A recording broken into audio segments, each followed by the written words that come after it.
أشهد أن لا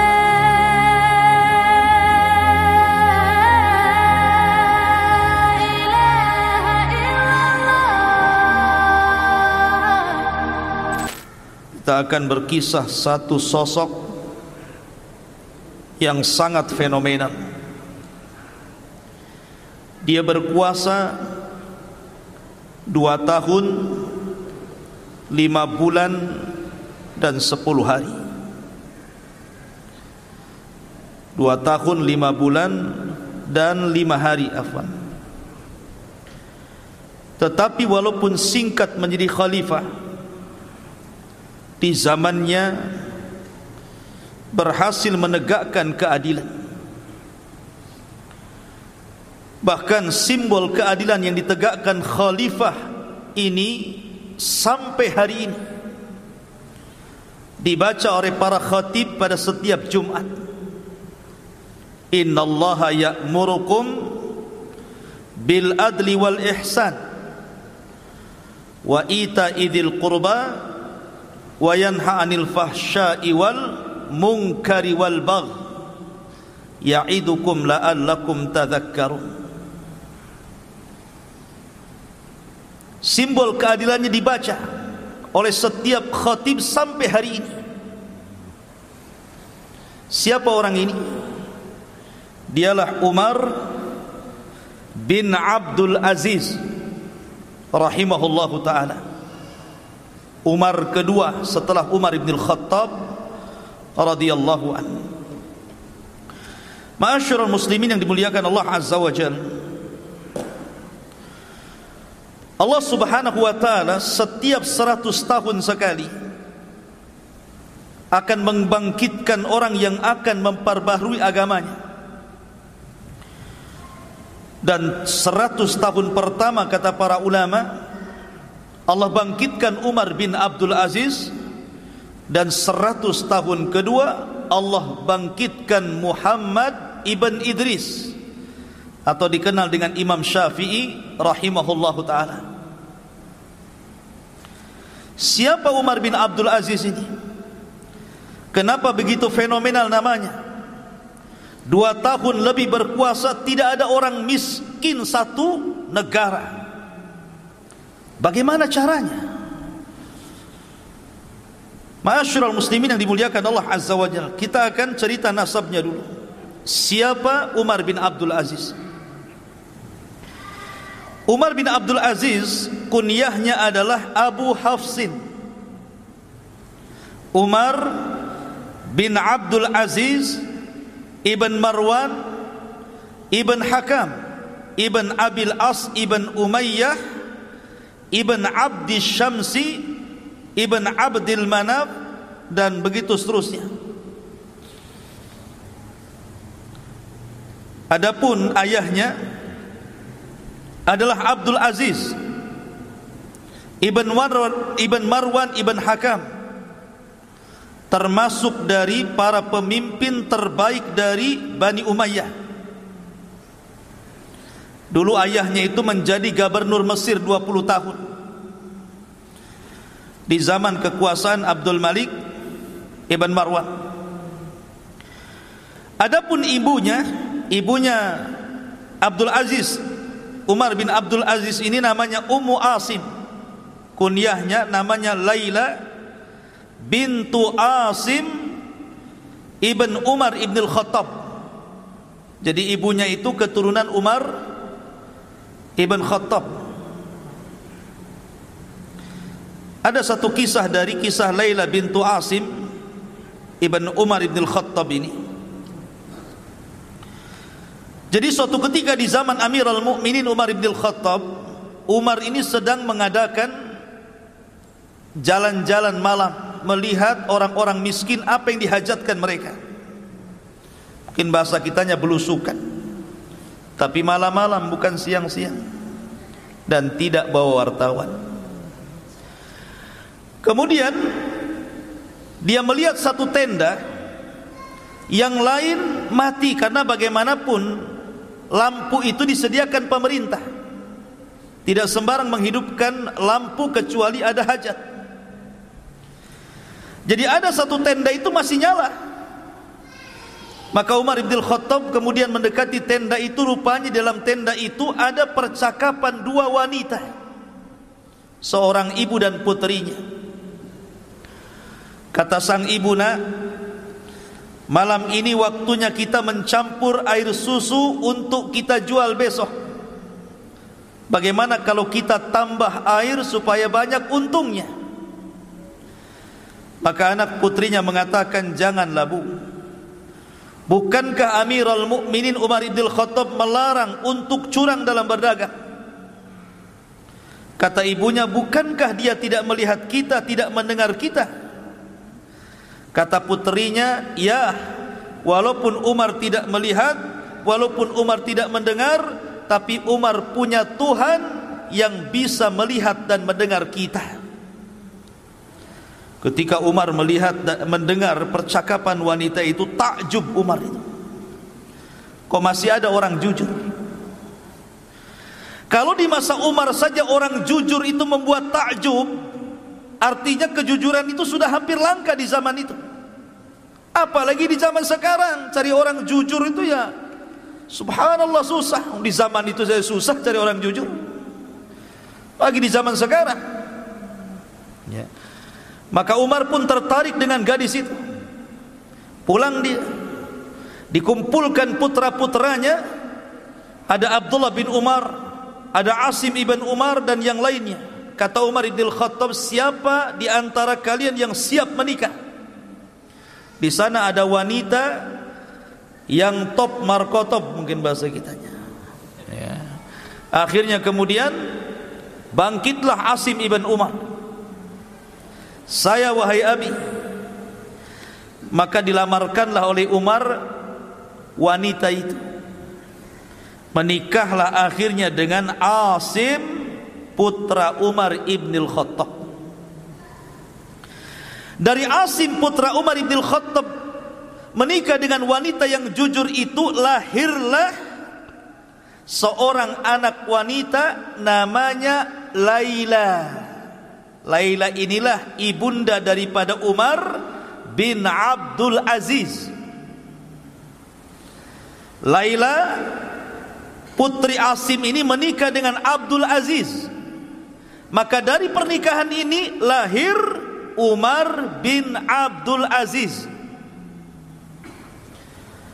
Bahkan Umar bin Khattab radhiyallahu anhu suatu ketika pernah bermimpi.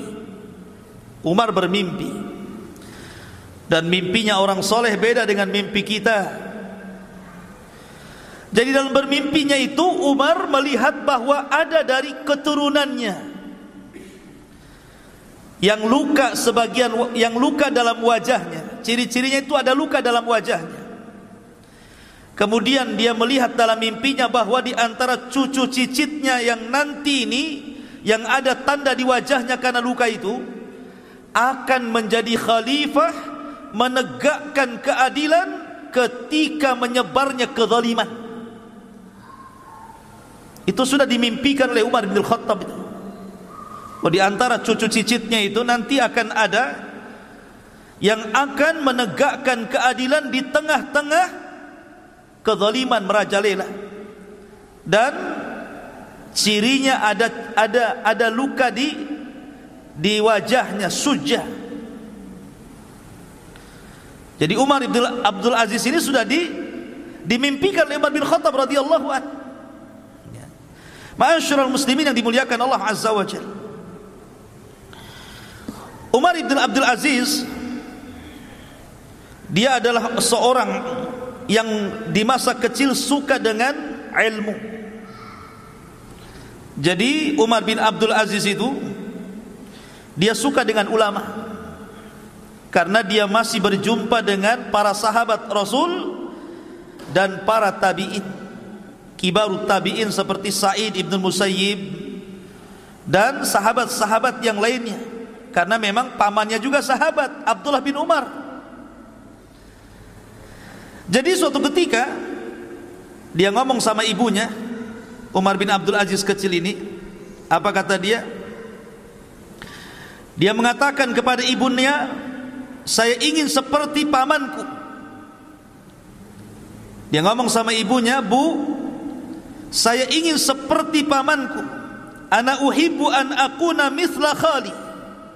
Saya ingin seperti pamanku. Maksudnya siapa pamannya? Abdullah bin Umar. Dan Abdullah bin Umar itu seorang yang faqih, ulamanya sahabat. Kata ibunya mengatakan, "Ndak usahlah, kamu ndak mungkin kayak dia," katanya. Jadi ibunya sudah ini dulu, ciut dulu, ndak mungkin kamu kayak dia itu. Harusnya kan tidak seperti itu ya. Kalau ahli-ahli pendidikan kan, kalau ada anak menginginkan sebuah kebaikan harusnya didorong kan. Kata ibunya, "Ndak usahlah, kok nggak mungkin kayak dia," katanya. Tapi dengan berjalannya waktu, ketika ayahnya Abdul Aziz kemudian di zaman Abdul Malik ibn Marwan itu diangkat menjadi gubernur Mesir, maka seluruh keluarganya diboyong ke Mesir. Tapi ketika itu Abdullah bin Umar meminta agar Umar bin Abdul Aziz kecil itu jangan dibawa, biar dia sama saya, katanya. Dari situlah maka Umar bin Abdul Aziz sejak kecil sudah bersama sahabat Abdullah bin Umar, pamannya, dan belajar. Bahkan sudah hafal Quran sebelum balik. Dan dicintakan dengan ilmu dan ulama. Makanya kemudian Umar bin Abdul Aziz ini tumbuh menjadi seorang ulama besar. Bahkan dimasukkan dalam deretan fuqaha tabi'in, ahli fikihnya para tabi'in. Umar bin Abdul Aziz ini luar biasa. Ma'asyiral muslimin yang dimuliakan Allah Azza wa Jalla. Di antaranya adalah bagaimana talabatul ilminya Umar bin Abdul Aziz ini dijelaskan. Di antara guru-guru beliau adalah dari kalangan tabi'in seperti Sa'id ibn Musayyib.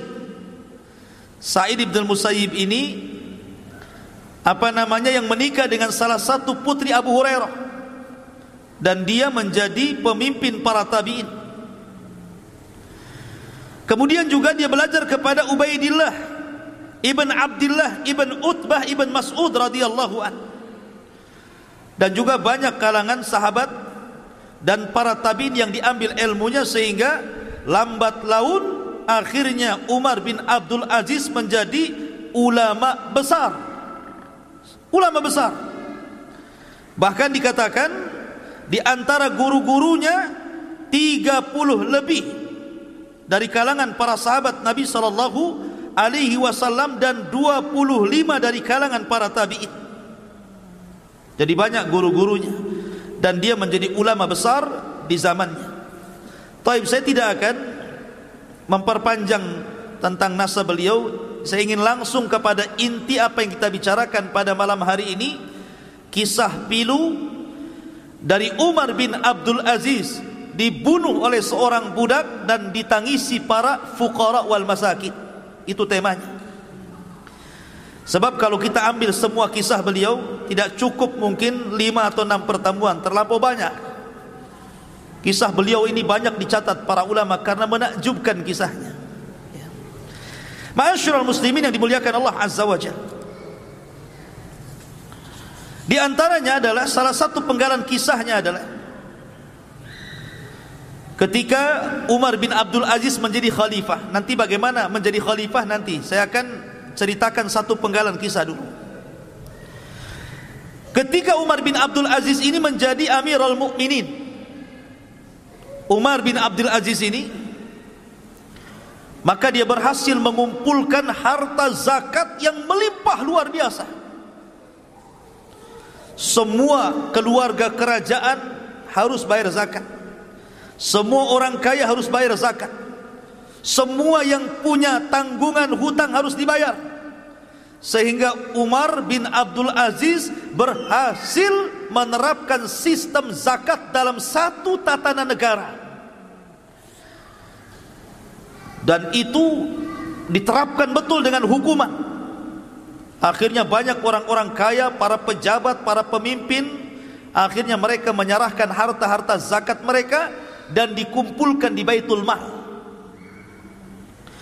Kemudian ketika itu Umar bin Abdul Aziz memanggil memanggil para karyawannya, pengepul-pengepul zakat itu, dan mengatakan,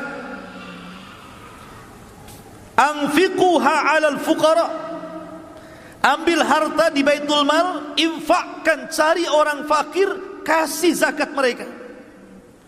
Jangan ada satupun orang yang fakir yang tidak kebagian zakat. Cari orang fakir miskin dimanapun berada, kasih zakatnya. Maka bergeraklah pasukan amil zakat ini mencari orang-orang fakir dan miskin, sehingga tidak ada satupun fakir dan miskin kecuali mendapatkan sedekah dan zakat dari Baitul Mal. Anehnya hartanya masih ada, tidak habis. Kemudian dilaporkan kepada Umar bin Abdul Aziz, harta masih melimpah wahai Amirul Mukminin. Kemudian Umar bin Abdul Aziz ngomong gitu, kalau begitu jahizu bihal juyush, kalau begitu hartanya yang sisa itu berikan untuk mencukupi para tentara, ya. Sejahterakan para tentara biar layak dengan gaji yang mereka dapati. Akhirnya kemudian harta itu dikeluarkan lagi, kemudian dibagi-bagi bagi para tentara. Rupanya harta itu masih banyak. Kemudian mereka mengatakan, ya Amirul Mukminin, juyusul Islam tajubud dunya. Wahai Amirul Mukminin, para tentara-tentara Islam mereka sudah kaya semua. Kemudian Umar bin Abdul Aziz kemudian bicara, kalau begitu jawwijus syabab, cari anak-anak muda yang belum kawin, modali, danai, kawinkan. Oh, enak nih kalau punya pemimpin kayak gini, ya. Disuruh anak-anak muda yang belum kawin itu, siapa yang mau kawin tinggal ngomong ke Baitul Mal, maka sudah ada dananya. Ada dananya untuk maharnya, untuk walimahnya, untuk acaranya, semua free, gratis. Bahkan mereka mengatakan, man kana yuridu zawaj, barang siapa di antara kalian yang ingin menikah, datang kemari. Kemudian masih banyak juga hartanya. Maka Umar bin Aziz mengatakan, uqdud duyuna 'alal mutadayyinin. Kalau begitu cari orang-orang yang punya hutang. Cari orang-orang yang punya hutang, yang hidupnya terkait dengan hutang, cari, bayarkan hutangnya. Dicari orang-orang yang punya hutang itu. Kamu punya hutang berapa? Sekian, bayarkan sana. Kamu punya berapa? Sekian, bayarkan sana. Kan enak tuh punya presiden kayak gini, ya. Ma'asyiral muslimin yang dimuliakan Allah Azza wa Jalla, setelah semuanya dibayari hutang-hutang itu, sudah tidak ada yang punya hutang lagi, masih numpuk juga hartanya di Baitul Mukminin itu. Maka Umar bin Abdul Aziz mengatakan, ungduru ilal masihiyyin wal yahud. Kalau begitu lihat bagaimana kondisi orang-orang Nasrani dan Yahudi. Bagaimana kondisi orang-orang Nasrani dan Yahudi. Man kana alaihi dainun fasaddidu anhu. Kalau seandainya mereka punya hutang, bantu mereka, ambil dari Baitul Mal, bayarkan itu. Carinya orang Yahudi, orang Nasrani yang punya hutang. Kamu punya hutang berapa? Sekian. Nih bayarkan sana. Sampai kepada Nasrani Yahudi merasa senang dengan kepemimpinan Umar bin Abdul Aziz ini. Sampai ketika sudah semuanya, sudah orang miskin sudah dinafkahi, orang yang punya hutang sudah dibayarkan, para tentara sudah dicukupkan, orang-orang kafir juga dibantu, sudah nggak ada lagi, tapi harta masih banyak. Maka Umar bin Abdul Aziz mengatakan, kalau begitu belikan uang dari Baitul Mal itu, biji-biji gandum, sebarkan di gunung-gunung, agar jangan orang mengatakan bahwa burung-burungnya Bani Umayyah kelaparan. Sampai kepada burung diperhatikan, ikhwan. Begitulah Amirul Mukminin Umar bin Abdul Aziz, ya. Makanya Umar bin Abdul Aziz itu seorang khalifah yang tidak pernah dilahirkan di zamannya dan tidak pernah ada orang yang diwafatkan setelahnya. Satu-satunya orang kayak gitu itu. Tidak ada lagi orang yang dilahirkan seperti dia, dan setelah wafat tidak ada lagi orang yang persis seperti dia. Satu-satunya produk langka ini, Umar bin Abdul Aziz rahimahullahu ta'ala. Ma'asyiral muslimin yang dimuliakan Allah Azza wa Jalla, bagaimana kisahnya dia jadi khalifah? Suatu ketika ikhwatu fiddin, kita tahu bahwa ada terjadi khilaf ya, apakah dia lahir di Mesir, apakah dia lahir di Madinah.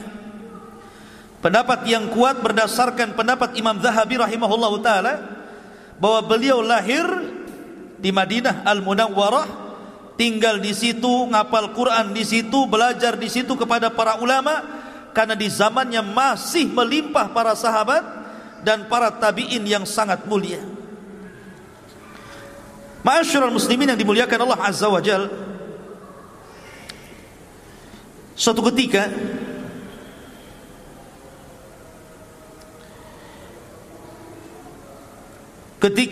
meninggal salah satu khalifah di zamannya Abdul Malik ibn Marwan,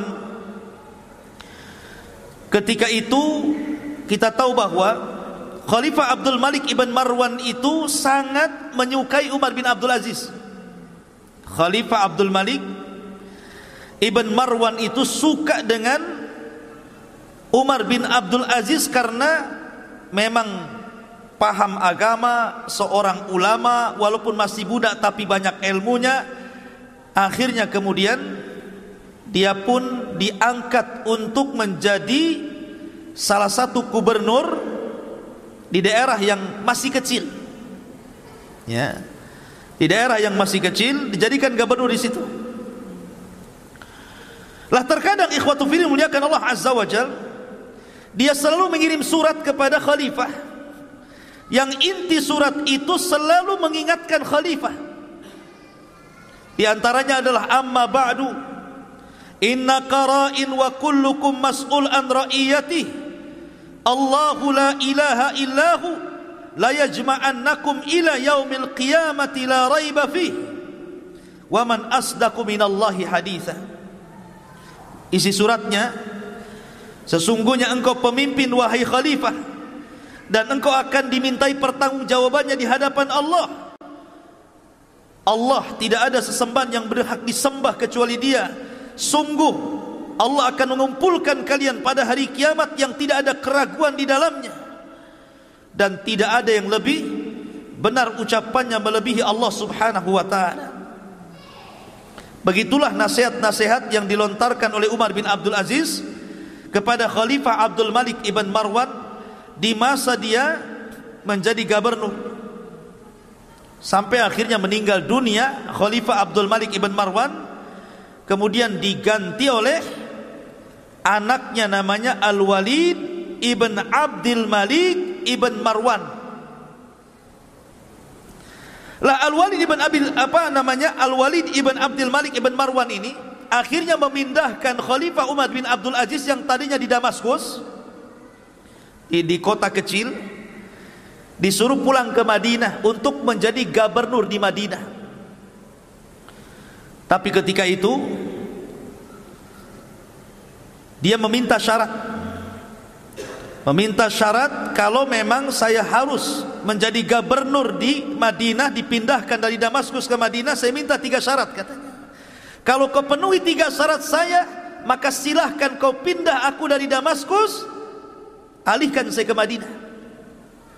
Yang pertama syaratnya, an ya'mala fin nasi bil haqqi wal adli wa la yadlim ahada, agar bisa melakukan atau menegakkan kebenaran, keadilan, dan tidak mendolimi siapapun. Lihat, syarat pertama. Kemudian wala yajuz ala ahadin fi akhdhi ma 'ala an-nasi min huquqin li baitil mal. Tidak boleh seseorang mengambil hak-hak orang lain kecuali memang dia punya hak yang diberi dari baitul mal, dari badan zakat. Yang kedua, agar senantiasa diberikan waktu dia bisa haji. Jadi saya jadi khalifah di Madinah, tapi saya juga harus haji ke Mekah. Jangan jadi khalifah ketika haji sibuk saya. Saya waktu haji tolong saya kasih cuti biar saya bisa haji. Kemudian yang ketiga, agar khalifah membolehkan dia mengeluarkan dana untuk para ulama, menggaji para ulama, karena dia memuliakan para ulama masalahnya kan. Kalau seandainya dipenuhi, saya siap menjadi khalifah katanya, menjadi gubernur di Madinah. Akhirnya Khalifah Al-Walid Ibn Abdul Malik kemudian menyetujui, dipindahlah Umar bin Abdul Aziz dari Suriah ke mana? Ke Madinah. Rupanya ikhwatu fiddin, di Madinah ini dia sangat dicintai para ulama, sangat dicintai masyarakatnya, sehingga akhirnya kekuasaannya melebar sampai ke Hijaz. Hijaz itu Mekah, Madinah dan sekitarnya gitu. Yang tadinya Madinah saja akhirnya melebar. Maka dia menguasai, menjadi gubernur Hijaz. Lah ketika itu dia mendengar bahwa Hajjaj ibn Yusuf Al-Thaqafi itu mau mengarah ke Madinah. Lah Umar bin Abdul Aziz itu paling tidak suka dengan Hajjaj ibn Yusuf. Kenapa? Karena dia zalim masalahnya. Dia tidak suka dengan kezaliman. Akhirnya dia menyurati khalifah agar jangan sampai dipertemukan dengan Hajjaj, jangan sampai Hajjaj itu ke Madinah atau ke Mekah. Batalkan perjalanan. Saya tidak mau ketemu dengan dia. Sakit hati Hajjaj ini. Akhirnya kemudian bermanuver politik, bagaimana caranya menurunkan Umar bin Abdul Aziz dari gubernur Hijaz itu. Betul-betul dimainkan politik sama dia. Akhirnya terpengaruh juga khalifah itu. Kemudian dicopotlah Umar bin Abdul Aziz menjadi gubernur Hijaz. Setelah dicopot menjadi gubernur oleh Al-Walid Ibn Abdul Malik, ditarik ke Damaskus untuk menjadi penasehat raja. Oh, rupanya dinaikkan ya. Tidak jadi gubernur tapi jadi penasehat. Tim penasehat raja, khalifah. Lah kedekatan itulah akhirnya ketika Al-Walid Ibn Abdul Malik ini semakin dekat dengan Umar bin Abdul Aziz, mendapatkan nasihat, tausiah, wejangan gitu ya. Akhirnya kemudian dia pun banyak terpengaruh dengan Umar bin Abdul Aziz, sampai akhirnya Allah takdirkan Al-Walid Ibn Abdul Malik meninggal. Kemudian kekuasaan jatuh kepada saudaranya Sulaiman bin Abdul Malik Ibn Marwan. Lah di masa Sulaiman inilah, Sulaiman itu juga sangat memuliakan Umar bin Abdul Aziz, sangat memuliakan sekali. Sampai ada satu kisah ketika keduanya berada di sebuah tempat di manasik haji. Jadi ketika haji ini berdua, Umar bin Abdul Aziz dan Sulaiman Ibn Abdul Malik Ibn Marwan ini dengan khalifah. Kemudian Sulaiman bin Abdul Malik Ibn Marwan ini memanggil saking banyaknya jemaah haji. Akhirnya dia takjub dan mengatakan, ma aktsarul hujjaj. Wahai Umar, maksudnya Umar bin Abdul Aziz, kau tidak lihat betapa banyak orang-orang yang haji itu ya, ribuan jumlahnya. Tetapi Umar bin Abdul Aziz mengatakan, fa innahum sayatuna alaika yaumal qiyamah. Sesungguhnya banyaknya orang-orang itu nanti pada hari kiamat akan datang kepadamu. Nanti orang-orang itu nanti pada hari kiamat akan datang kepadamu dan mengadu di hadapan Allah Subhanahu wa taala. Apakah engkau memimpin dengan adil ataukah tidak memimpin dengan adil? Oh, dinasihati khalifah. Mereka akan datang kepadamu pada hari kiamat. Tadinya bangga kan Banyak kali orang yang haji itu katanya khalifah. Kata Umar, orang sebanyak itu nanti akan datang pada hari kiamat ditakut-takuti. Mereka akan menjadi khusama'uka yaumal qiyamah, akan menjadi musuh pada hari kiamat. Mereka akan menuntut haknya di hadapan Allah Subhanahu wa taala. Dari situlah akhirnya Sulaiman ibn Abdul Malik menangis dan merasa bersalah. Lah sebelum wafatnya Sulaiman bin Abdul Aziz, Sulaiman ibn Abdul Malik ini, dia ngirim surat, isinya wasiat. Harusnya ketika dia meninggal itu kan masih ada saudara-saudaranya kan, ada Yazid ibn Abdul Malik ibn Marwan, ada Hisham ibn Abdul Malik ibn Marwan gitu kan. Harusnya yang jadi setelah meninggalnya Sulaiman itu Yazid ibn Abdul Malik ibn Marwan. Ternyata ketika dia nulis surat wasiat, rupanya tidak ditulis nama Yazid di situ, tapi ditulis nama Umar bin Abdul Aziz. Jadi sebelum wafatnya dia nulis surat, nanti kalau saya meninggal, maka kekuasaan ini saya berikan kepada Umar bin Abdul Aziz. Dengarkan, taati perintahnya karena dia khalifah kalian. Maka betul-betul ketika meninggal dunia dibuka surat wasiatnya. Aku sudah mewasiatkan kepada orang setelahku yang pantas menjadi khalifah, dialah Umar bin Abdul Aziz, maka dengarkan dan taati perintahnya.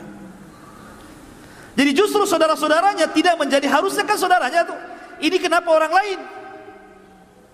Karena Sulaiman bin Abdul Malik ibn Marwan tahu karakter-karakter saudaranya kan. Nih kalau saudaranya jadi raja masalah nih. Makanya kemudian dia takut di hadapan Allah, dipilihnya Umar bin Abdul Aziz menggantikan Sulaiman putra daripada Abdul Malik ibn Marwan. Coba anak-anak ya, jangan ribut ya. Ada satu kisah yang menarik ikhwan. Ketika di permulaan beliau menjadi khalifah, ketika dia mendengar bahwa telah datang wasiat dari Sulaiman bin Abdul Malik ibn Marwan bahwa ketika dia meninggal Umar bin Abdul Aziz harus jadi khalifah, dia tidak pernah keluar dari masjid. Tidak pernah keluar dari masjid ya. Dia ketakutan dengan wasiat itu,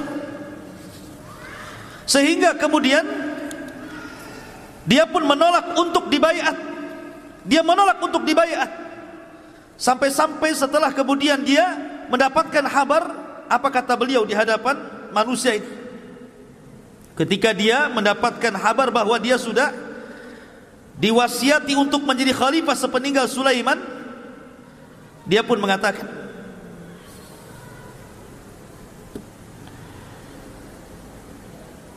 bahwa sesungguhnya aku sudah mendengar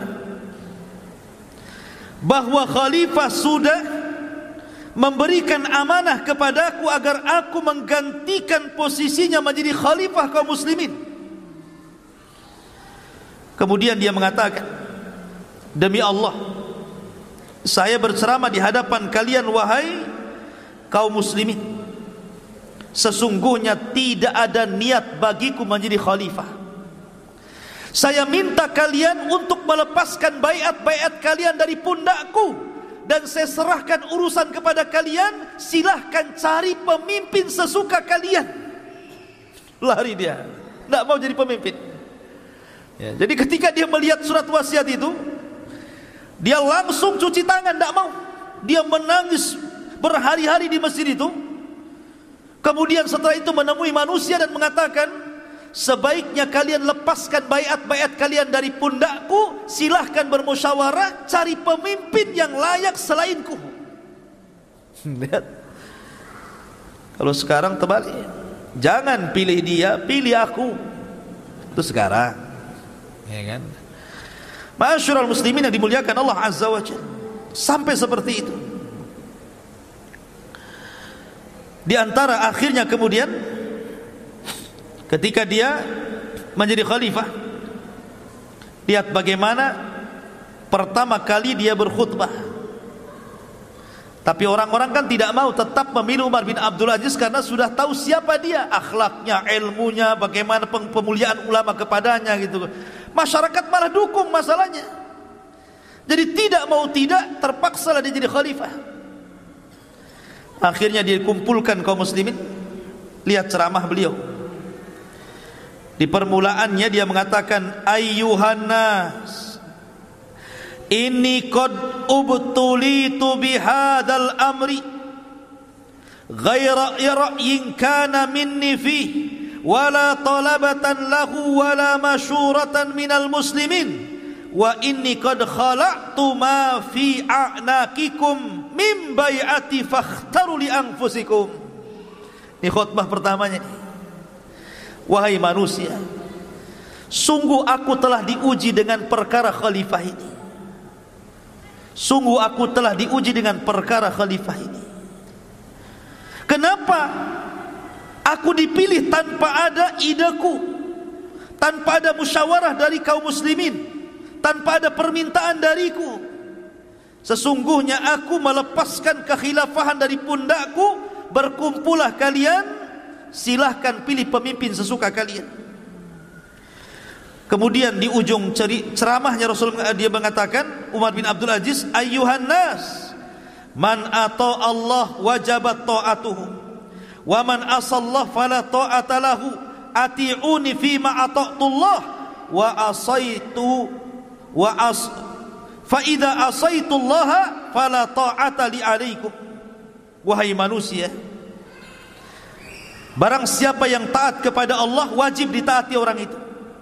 Barang siapa yang bermaksiat kepada Allah jangan ditaati orang itu. Maka taatilah kepadaku. Jikalau aku berada di atas ketaatan kepada Allah, maka jangan pernah kalian taat kepadaku jikalau aku bermaksiat kepada Allah subhanahu wa ta'ala. Lihat, memang betul-betul khulafaur rasyidin ikhwan menegakkan syariat Islam ala minhajin nubuwah. Umar bin Abdul Aziz, makanya ada sebagian para ulama, Umar bin Abdul Aziz itu adalah Imam Mahdi yang ditunggu-tunggu. Imam Mahdi yang ditunggu-tunggu. Walaupun pendapat ini berdasarkan takwil dan dilemahkan para ulama, tapi ada ulama yang mengatakan seperti itu, bahwa fase-fase itu sudah lewat. Kan ada fase nubuah, ada fase mulkun warahmah, ada fase mulkun adud, ada fase mulkun jabarut, gitu ya. Itu sudah lewat, ditutup dengan Umar bin Abdul Aziz, tinggal nunggu kiamat aja. Itu ada sebagian ulama pendapat seperti itu. Tapi ini pendapat ini dibantah oleh para ulama bahwa Imam Mahdi bukan Umar bin Abdul Aziz, tapi nanti di akhir zaman. Tapi dengan adanya yang sebagian ulama mengatakan seperti itu, memang betul-betul dia menegakkan keadilan di tengah-tengah ketika itu menyebar kezaliman. Karena ciri-ciri Imam Mahdi itu apa? Menyebarkan keadilan di tengah-tengah tersebarnya kezaliman, kan itu. Ma'asyiral muslimin yang dimuliakan Allah. Baik, saya akan bercerita beberapa kisah yang menarik sepanjang dia menjadi khalifah. Ma'asyiral muslimin yang dimuliakan Allah subhanahu wa ta'ala, ketika dia awal jadi khalifah, dia pun kemudian disuruh untuk memilih, apakah engkau akan tinggal di istana, karena sebentar lagi akan banyak delegasi-delegasi dari daerah-daerah yang akan mengucapkan selamat engkau jadi khalifah, atau engkau akan tinggal di mana? Kata para pejabat ini untuk memuliakan khalifah, kau mau di mana? Sebaiknya kau pindah, bawa keluargamu, boyong ke istana. Karena sebentar lagi akan banyak delegasi-delegasi dari daerah-daerah yang akan mengucapkan sebagai khalifah dirimu. Tapi Umar bin Abdul Aziz tidak mau. Dia malah pulang ke rumah lamanya. Ke rumah lamanya dia balik. Tidak mau tinggal di istana dia. Dia rumahnya rumah dari rumah jelek, rumah buruk gitu kan. Tidak mau dia tinggal di istana. Bayangkan, waraknya luar biasa, zuhudnya luar biasa. Maka kemudian ketika itu dia pun pulang dan menemui istrinya. Apa kata dia? Ini pertama kali dia ngomong sama istrinya. Wah istriku, ukhayyiruka bi amrayni. Aku berikan kau dua pilihan. Kau serahkan seluruh emas, seluruh perak, seluruh perhiasan, seluruh hartamu ke Baitul Mal, atau jangan pernah kau hidup bersama aku. Istri daripada Umar bin Abdul Aziz ini putri khalifah.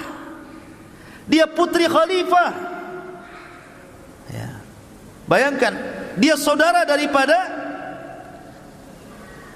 orang-orang yang akan jadi khalifah. Al-Walid, Sulaiman, Yazid, itu saudara-saudaranya. Dan dia anak satu-satunya perempuan, anak khalifah yang dinikahi Umar bin Abdul Aziz. Tentu namanya anak khalifah kan kaya raya, banyak emas, banyak apa-apa kan. Tapi kata Umar bin Abdul Aziz, semenjak dia jadi khalifah, dia minta sama istrinya, keluarkan emasmu, mana perakmu, mana perhiasanmu, ayo sini, saya akan masukkan ke Baitul Mal. Kata istrinya, wahai suamiku, bukankah kerajaan ini milik bapakku, katanya, milik Abdul Malik ibn Marwah. Bukankah kerajaan ini milik bapakku? Kata Umar bin Abdul Aziz, man qala laki hadha, siapa yang ngomong ini milik bapakmu, katanya. Kerajaan ini bukan milik bapakmu, tapi kerajaan ini milik manusia, milik masyarakat. Bukan gitu. Subhanallah. Akhirnya ya dia milih suaminya, hartanya habis, diambili semua, dimasukkan ke Baitul Mal, sehingga tidak tersisa kecuali hanya pakaian, beberapa helai yang sudah buruk. Hidupnya sederhana. Setelah itu kemudian mulailah dia nyasar kepada kerabat-kerabat kerajaan. Dia nyasar kepada kerabat-kerabat kerajaan, kepada saudara-saudara, anak-anak dari paman-pamannya yang masih kerabat-kerabat dan keluarga kerajaan, dikumpulkan dan dikatakan, kalian semua, man kana lahu iqaran wala ardan wala malan falyati ila Baitul Mal. Siapa di antara kalian yang punya harta, punya tanah, punya perhiasan, punya dunia, tolong datang ke Baitul Mal, saya akan hitung zakat kalian. Oh, jadi dimulai dari keluarga kerajaan dulu. Marahlah ini keluarga kerajaan ini dan mengatakan, persis seperti istrinya mengatakan, bukankah ini kerajaan kami? Maka Umar bin Abdul Aziz mengatakan, siapa bilang ini kerajaan keluarga kalian? Ini kerajaan manusia. Keluarkan. Mana zakat-zakat kalian? Mana harta-harta kalian? Subhanallah, dibuat miskin orang-orang itu. Orang-orang kaya itu dibuat miskin betul-betul sama Umar bin Abdul Aziz itu. Jadi yang dulunya mereka enggak pernah zakat, dihitung zakatnya. Berapa tahun kau tak bayar zakat? Berapa tahun kamu tak bayar zakat? Mana zakat ternakmu, mana zakat tanimu, dihitung semuanya. Akhirnya ikhwatu fiddin, apa enggak bankrupt nih orang-orang ini? Betul-betul bankrupt. Akhirnya ketika mereka pun hidupnya sudah susah karena hartanya diambil dan dimasukkan Baitul Mal, mereka pun datang kepada Umar bin Abdul Aziz dan mengatakan, ya Amirul Mukminin, kami sudah tidak punya harta lagi, harta kami sudah engkau ambil, tolonglah berikan kepada kami gaji bulanan. Sudahlah, saya makan gaji bulanan sudah cukup, berapalah kau kasih kepada kami? Kata Umar bin Abdul Aziz, kalau engkau ingin dapat gaji kerja, kau kerja dulu baru kau dibayar. Persis seperti yang lainnya. Tidak ada anggota kerajaan nganggur tiba-tiba tiap bulan dapat gaji. Kerja. Bayangkan, ditekannya betul-betul. Ya.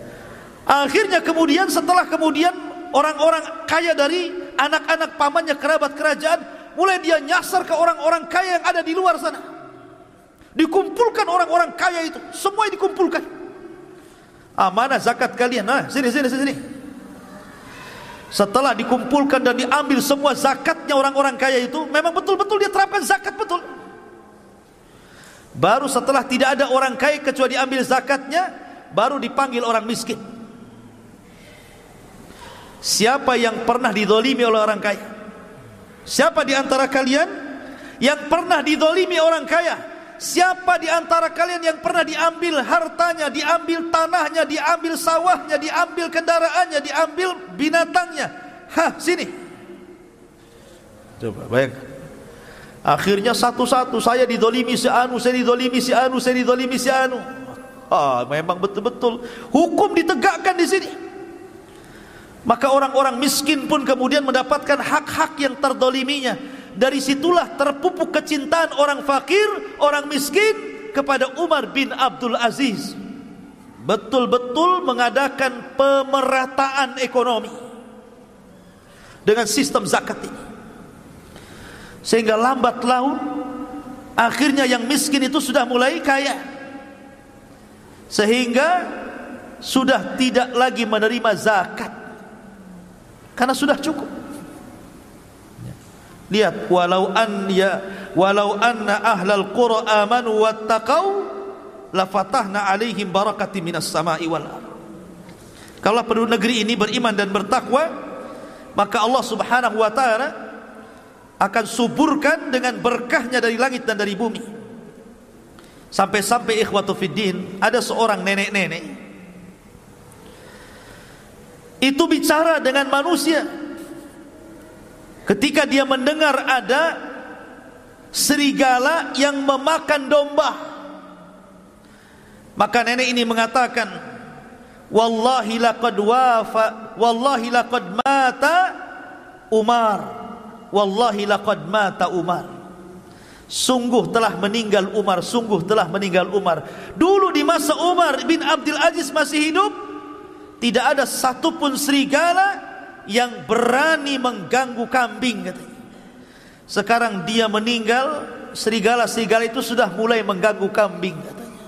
Sampai seperti itu. Ini ucapan orang tua. Saking amannya di zaman Umar bin Abdul Aziz itu. Ma'asyiral muslimin yang dimuliakan Allah Azza wa Jalla. Bahkan dikisahkan bahwa Umar bin Abdul Aziz itu baik sarapannya, makan siangnya, makan malamnya itu hanya makan adas. Tahu adas? Bawang. Hanya makan bawang saja dia itu kerjanya, roti sama bawang. Dia tidak pernah makan daging, makan ini, makan itu, karena sudah tidak sanggup membeli. Bukan tidak sanggup membeli juga, karena dia memang hidupnya sederhana, wara' zuhud, dan dia adalah seorang yang memberikan contoh kepada masyarakat. Jadi hari-hari itu makannya bawang saja, roti bawang, roti bawang. Sampai-sampai yang bosan itu pembantunya, karena hari-hari makan bawang. Datanglah pembantunya kepada istrinya Umar bin Abdul Aziz, Fatimah, dan mengatakan, ya Fatimah, laqad malaltu min aklil adas. Wahai Fatimah, aku tidak bosan makan bawang itu, yang lain lah, katanya. Si makan bawang aja, ya kan? Maka Fatimah mengatakan, ittaqillah, inna hadza ta'amu maulak. Umar bin Abdul Aziz, bertakwalah kau kepada Allah, sesungguhnya adas itu makanan pemimpinmu Umar bin Abdul Aziz. Makanan tuanmu itu jangan kau celah. Coba, jadi pembantunya yang bosan, tapi Umar bin Abdul Aziz tidak bosan. Lihat wara' zuhudnya itu. Ma'asyiral muslimin yang dimuliakan Allah Azza wa Jalla. Bahkan suatu ketika Umar bin Abdul Aziz ini malam-malam masuk masjid. Malam-malam masuk masjid. Namanya masjidnya gelap, tidak ada orang, tidak tahu kalau di masjid itu ada orang tidur. Kemudian kesepak kakinya sama Umar bin Abdul Aziz, marah, ya, dan mengatakan ya Majnun, ya Majnun, katanya. Dibilang gila. Hei orang gila, kenapa kau sepak kaki, katanya. Dibilang, ini pengawal Umar bin Abdul Aziz sudah emosi dia. Gimana coba khalifah dibilang Majnun? Dalam riwayat himar, ya himar, wahai keledai, katanya. Lebih kasar lagi. Kata penjaganya ini, biarkan saya tangkap orang itu. Kata Umar bin Abdul Aziz, kan malam-malam, dia hanya tanya, apakah saya gila? Maka ku jawab, lastu majnunan, saya enggak gila. Apa salahnya, katanya. Pergi-pergi. Bagaimana akhlaknya? Ini pengawal, ini sudah marah gitu, ya. Masa kemudian khalifah dibilang Majnun? Tapi Umar ingin meredakan suasana dan mengatakan, dia itu tidak mengatakan saya gila. Dia tanya, apakah saya gila? Saya jawab, saya tidak gila. Kita pergi. Seperti itu akhlak dia. Kalau sekarang di medsos antum menghina presiden, pencemaran nama baik, tangkap besok. Ya. Masyarul muslimin yang dimuliakan Allah Azza wa Jalla. Ya. Akhlak luar biasa. Bahkan Umar bin Abdul Aziz mengumpulkan wuzara dan umara. Jadi masing-masing gubernur dari daerah-daerah mana saja itu disuruh datang ke ibu kota, mengadakan rapat besar-besaran. Setelah mereka duduk di kursi, mulailah Umar bin Abdul Aziz mengatakan, saddidu duyunan nas, kullu man kana lahu dainun sadadna, at'imul fuqara. Maka Umar bin Abdul Aziz mengatakan, kalian harus memenuhi hutang-hutang kalian, bayarkan hutang-hutang kalian. Kalau kalian punya hutang, mengambil hak rakyatnya, kembalikan kepada rakyat. Kemudian jangan lupa orang-orang fakir. Jangan lupa dengan orang-orang fakir. Begitulah Umar bin Khattab menasihati para gubernur, selalu diingatkan dengan fuqara, fuqara dan fuqara. Ya. Kasih makan orang miskin, orang miskin, orang miskin, itu diingatkan terus. Subhanallah. Umar bin Abdul Aziz itu gajinya cuma 2 dirham. Bukan dinar, dirham. Dirham itu separuh dinar. Kalau satu dirham itu berapa? 4 gram lebih. Berarti kalau dinar 2 gram lebih. Berarti kalau seandainya 1 gramnya anggap 1 juta, berarti 1 dirham itu 2,5 juta lah. 2 dirham tambah 2,5 juta, jadi gajinya 5 juta. Itu maksudnya. Itu kalau emasnya 1 gram 1 juta ya. Terkadang ada emas 500. Kalau emasnya 500 ya separuhnya, ya berarti gajinya Umar bin Abdul Aziz itu cuma 2,5 juta. Masih besar gajinya ini ya, guru-guru PNS. Coba bayangkan, gajinya 2 dirham, 2 dinar rafan. Sampai suatu ketika Umar bin Abdul Aziz ini dia lewat pasar. Kemudian di pasar itu dia melihat ada inab. Inab itu ada anggur. Dia suka, pengen makan anggur itu. Pengen makan anggur dia. Dimasukkannya ini. Gak ada duit. Khalifah gak ada duit, dikoceknya Iwan. Pulang dia. Dia temui Fatimah istrinya. Dan dia mengatakan, halaki dirhamun. Ya Fatimah, apakah engkau punya uang 1 dirham wahai Fatimah? Apakah engkau punya uang 1 dirham wahai Fatimah? Maka kemudian Fatimah mengatakan, walima ya Umar, untuk apa wahai Umar? Kata Umar ibn Abdul Aziz mengatakan, laqad marartu ala suq fara'aitu inaban fastahaitu. Aku tadi lewat di pasar, rupanya aku melihat ada inab, ada anggur, aku pengen membelinya tapi tak ada duit. Kemudian Fatimah mengatakan, ya Umar, anta amiral mu'minin wa la yujad fi baitika dirhamun wahid.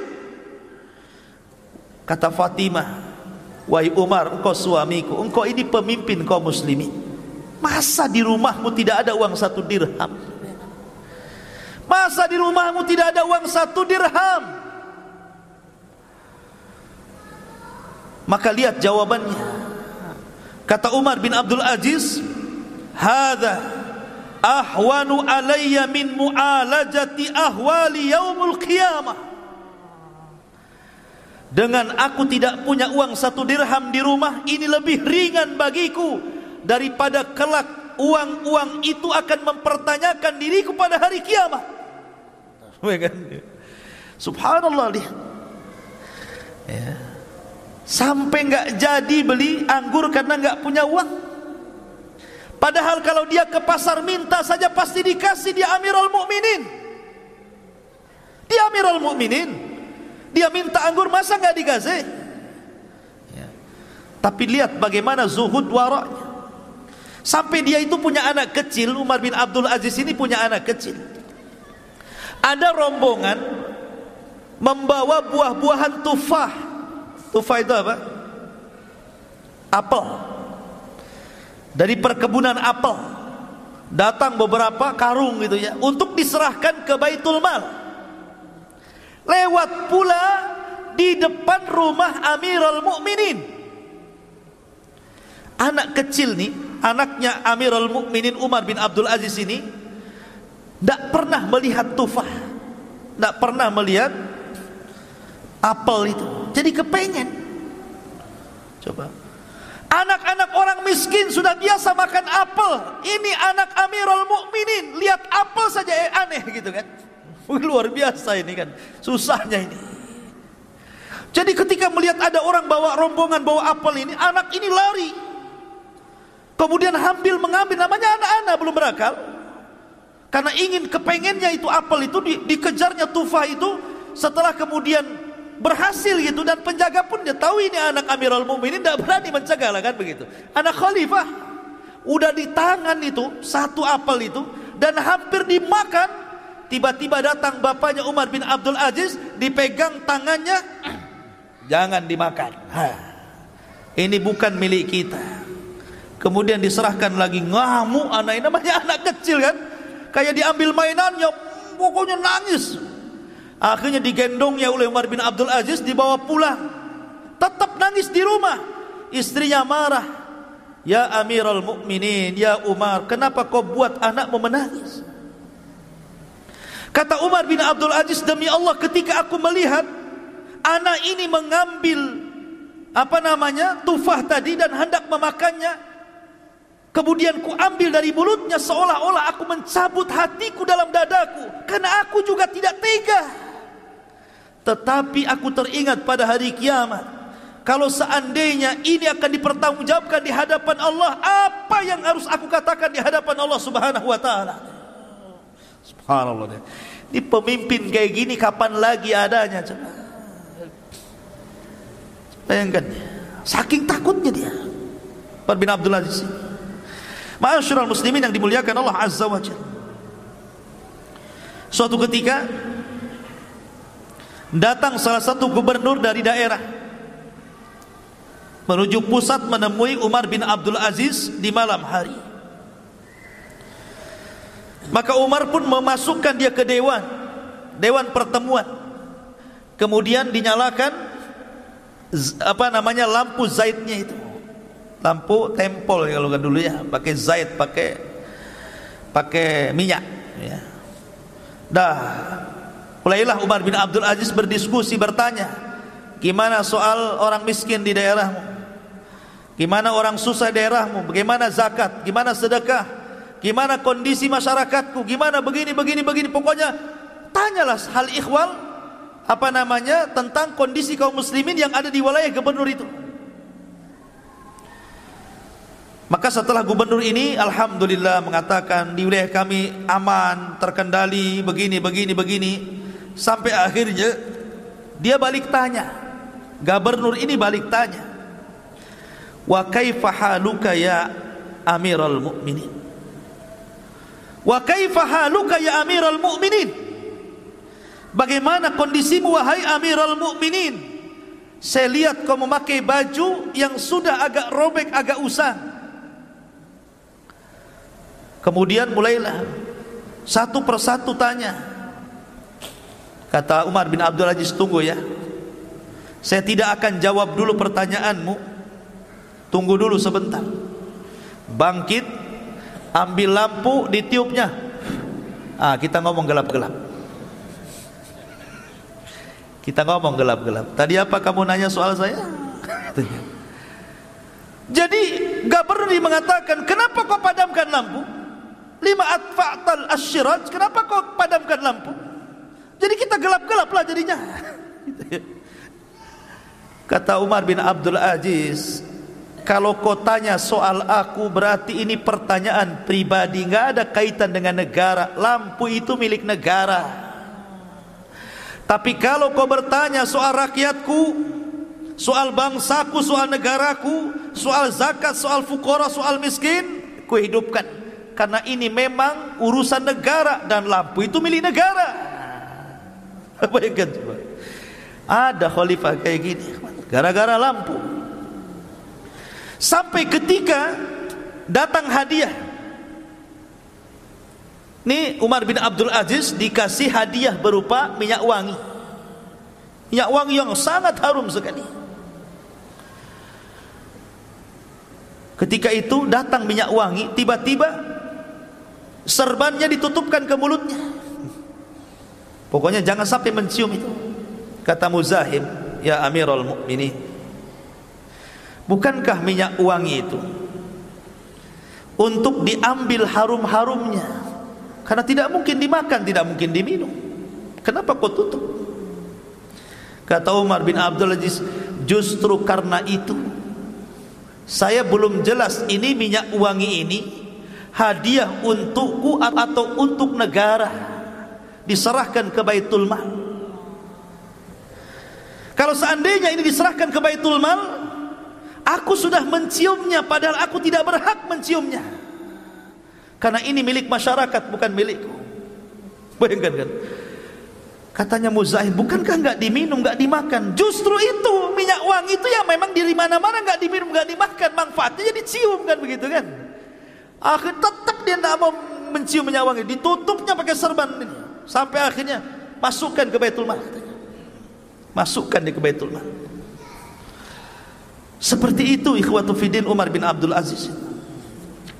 Ma'asyiral muslimin yang dimuliakan Allah Azza wa Jalla. Sampai suatu ketika Umar bin Abdul Aziz ini suatu ketika sholat malam di rumahnya. Ketika dia sholat, lewatlah kepada ayat-ayat tentang azab, tentang neraka. Tiba-tiba dia nangis. Ketika dia nangis, istrinya ikut nangis yang mendengarkannya. Ketika istrinya nangis, anaknya ikut nangis karena melihat ibunya menangis. Ketika tetangganya mendengar bahwa di rumah Umar bin Abdul Aziz ada tangisan, ikut menangis dia. Kemudian tetangganya mendengar tetangga ini menangis, ikut menangis. Tetangga ini ikut menangis. Satu desa menangis. Karena tangisan Umar bin Abdul Aziz, bayangkan. Nular tangisannya juga. Seperti itu Umar bin Abdul Aziz pengaruhnya kepada masyarakat itu. Ya. Sampai-sampai suatu ketika dia keluar dari masjid,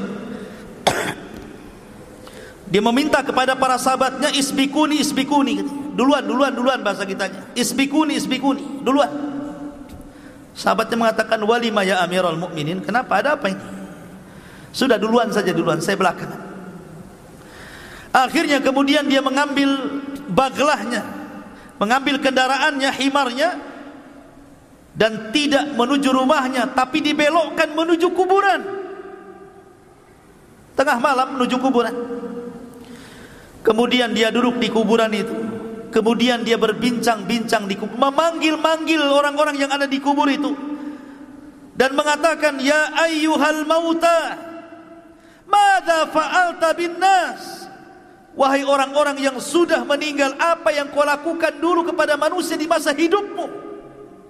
Kemudian yunadi, dia pun berteriak, ainal mu'azzam wa ainal muhtaqar? Aku sudah tidak bisa membedakan lagi mana kuburan orang mulia, mana kuburan orang yang dihinakan. Kemudian dia membaca ayat, ma aghna anni maliyah halaka anni sultaniyah. Duhai kiranya kekuasaan yang kubanggakan tidak ada nilainya kalau aku sudah masuk ke liang lahat. Duhai harta yang selama ini kubangga-banggakan pun, apalah gunanya kalau aku sampai masuk ke dalamnya. Begitulah renungan kuburan, membuat dia menangis. Ma'asyiral muslimin yang dimuliakan Allah Azza wa Jalla. Kemudian kisah yang menarik juga. Suatu ketika datang anaknya yang perempuan itu kepada Umar bin Abdul Aziz, menangis gara-gara tidak punya pakaian. Saya kira anak antum banyak pakaiannya, sehari bisa ganti 3 kali ya. Ini anak perempuan Umar bin Abdul Aziz tidak punya pakaian kecuali 1. Dia ngomong sama bapaknya Umar bin Abdul Aziz seraya menangis, sehingga Umar mengatakan, lima tabki, kenapa anda menangis? Qalat, maka anaknya mengatakan, ya abata, inna thawbi mutazahhiqan, sesungguhnya pakaianku banyak robeknya, maka belikanlah pakaian untukku.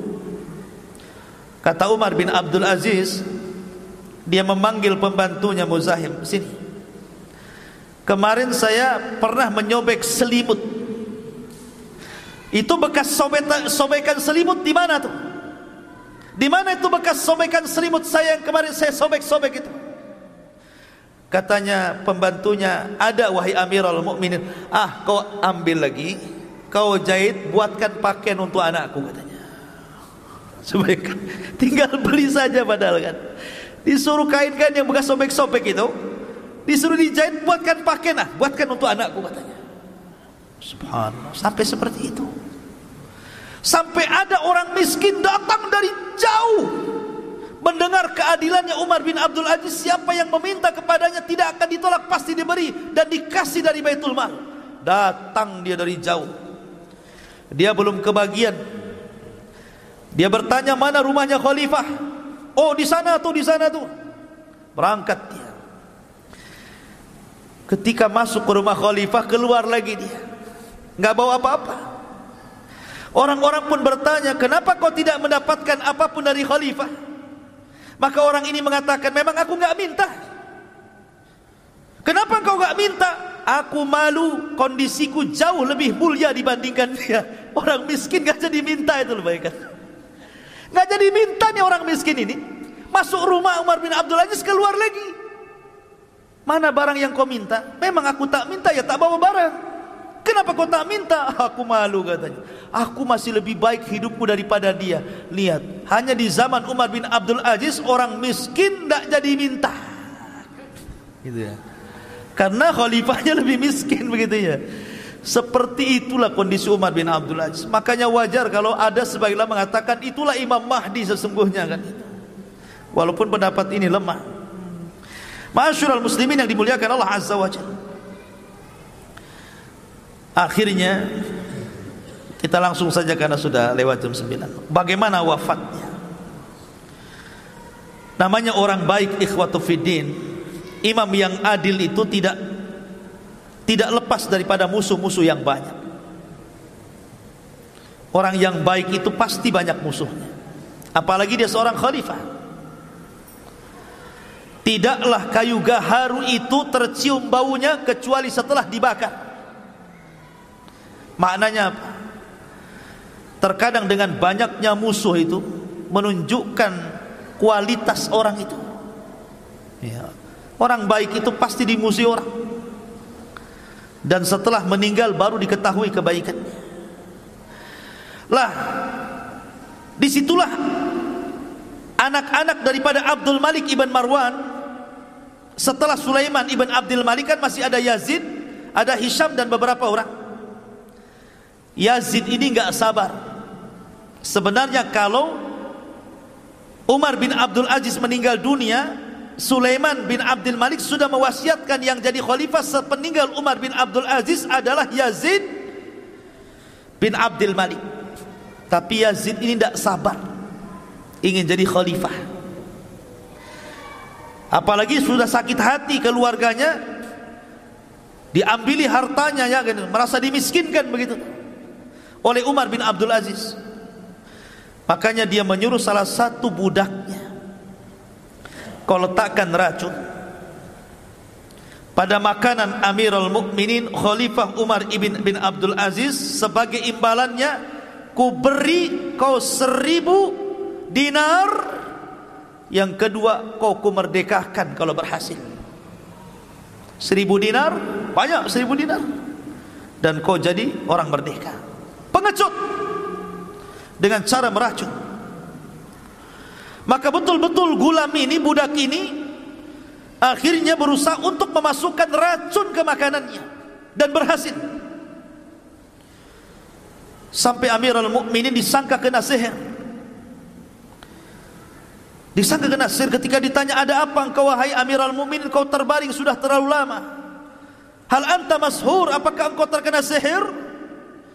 Maka Umar bin Abdul Aziz mengatakan, tidak. Bahkan aku telah diracun dan aku tahu siapa yang meracunku. Aku tahu siapa yang telah meracunku, bayangkan. Kemudian akhirnya sebelum dia meninggal dunia, dia panggil orang yang meracunnya. Dia tidak kasih tahu siapa orang yang meracunnya. Dia sendiri yang tahu siapa yang meracunnya. Dia minta kepada pembantunya agar jangan diberitahu siapapun tentang siapa yang meracunnya dan siapa yang memerintahkannya. Dia hanya minta kepada pembantunya sebelum dia wafat, tolong panggilkan orang yang meracun aku itu. Kata pembantunya, siapa wahai khalifah? Si Anu bin Anu. Dipanggil orang budak itu, ditangkap, dipanggil. Kemudian dihadapkan di hadapan Umar bin Abdul Aziz. Kata Umar bin Abdul Aziz, ya gulam, man hamalaka ala ma fa'alta hadha? Wahai gulam, apa yang menyebabkanmu melakukan hal ini kepadaku? Man amaraka, siapa yang memerintahkan kamu? Maka gulam ini ketakutan dan mengatakan, amarani Yazid. Yazid yang telah memerintahkan aku. Yazid ibn Abdul Malik. Kemudian Umar bin Abdul Aziz mengatakan, wabima, dengan apa kau dapat imbalan? Bi alfi dinar wa yu'tiquni, karena aku akan mendapatkan imbalan 1000 dinar dan dia berjanji akan memerdekakan aku. Maka itu Umar bin Abdul Aziz ini lagi mau mati nih. Dia mengatakan kepada pengawalnya, ambil yang 1000 dinar itu, ambil, rebut, masukkan ke Baitul Mal, masukkan ke Baitul Mal. Dan kamu yang sudah meracunku, ku maafkan kamu. Uhrub, pergi kamu.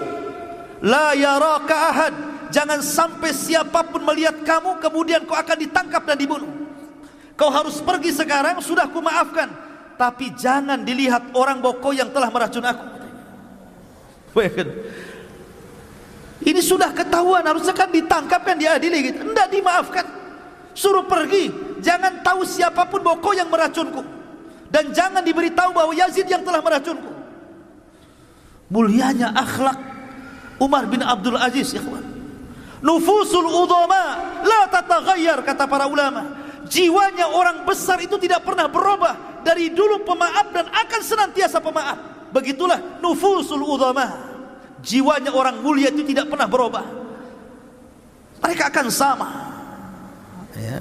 Ma'asyiral muslimin, sampai akhirnya ketika Umar bin Abdul Aziz betul-betul meninggal di Himsa, di Suriah sana, maka banyak orang-orang miskin yang menangis.